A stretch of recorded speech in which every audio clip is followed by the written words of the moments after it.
Hey guys, this is Matt Hoos with Sawhorse, and I am at Stone Mountain here in Georgia. Beautiful day, and we're coming up on Independence Day, and I want to talk about not necessarily Independence Day, but Energy Independence Day. Now, this is the day that your house and your lifestyle is basically energy independent from the grid. So let's talk about the steps to get to that point, because a lot of people think that you're just going to take an inefficient house, throw solar panels on it, throw in some sort of renewable energy, and you're all set. Well, there's actually several steps that you need to do to get to that point to be energy independent. So let's look at several houses that we're working at right now. One is the 1920s makeover EATL.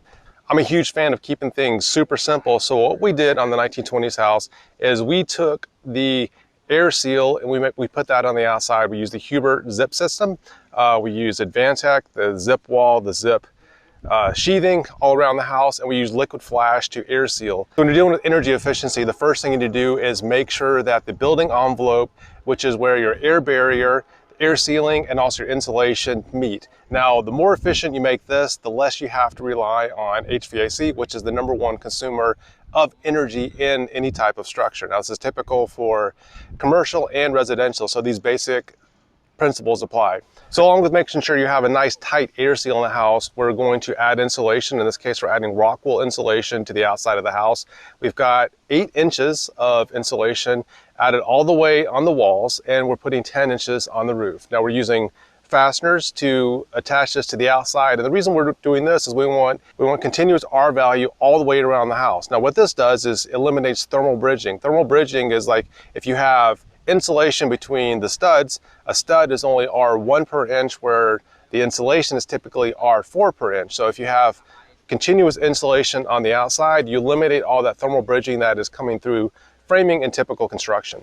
So air sealing and insulation are only 2 parts that we're looking at. We also need to look at windows and doors. You want to make sure that you're speccing windows and doors that have a good solar heat gain coefficient based on your energy modeling, and also a good U factor. This all has to do with the efficiency and also how it interacts with the elements such as the sun.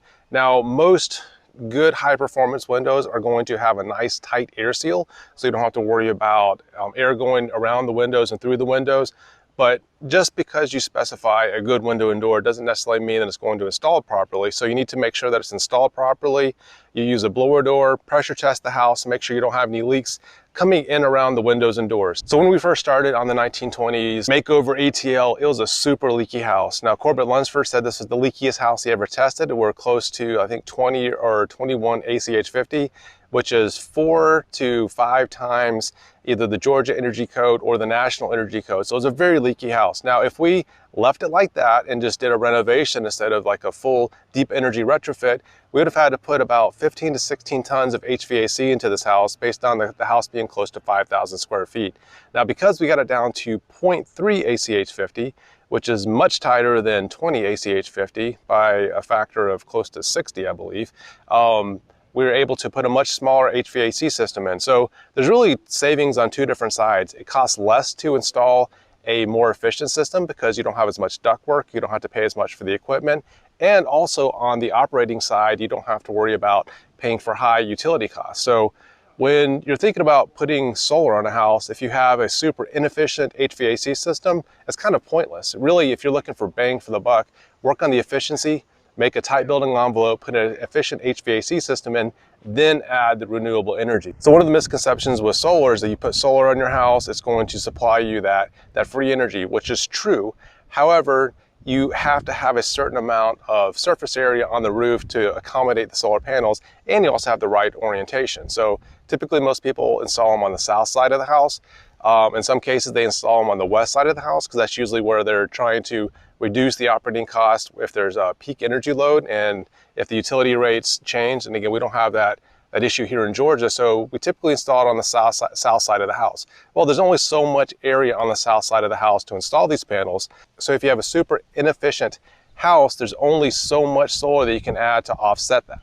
Now, if you have a super efficient house, like we do on the 1920s house, we don't need as many panels, and we actually did the calculations. If we install solar on the south side of this house, this could be a net zero energy house and possibly a net energy positive house, which means that you're producing more energy on this house than you're actually using inside the house, which means that you're making money by adding solar. The only way to do this is to make sure you have efficiency first. The last point I want to make about solar is people look at solar as a way to make money. Like, hey, what's the return on investment? How am I going to be able to put solar on the house and sell it back to the grid? Well, the challenge is, like, say if you have a ice storm or thunderstorm and the power goes out, if you're selling everything back to the grid, you're not able to use that power yourself.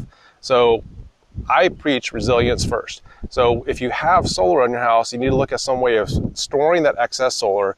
Use the solar that you need during the peak loads. Store the extra that you don't need. That way you have solar at night. Because if you look at the detractors of solar, they're like, well, you don't always have solar or wind all the time, and that's true. It's intermittent energy. So if you want to be able to make that a more reliable way of supplying power for your house, you have to store the excess energy. That way you have that renewable energy all day long. In the spirit of Independence Day and also energy independence, I've got several other videos. Check out those videos off to the right-hand side. And if you have not subscribed yet, make sure you hit the subscribe button and the notification bell so you can see more videos just like this. Thanks again. See you guys next time.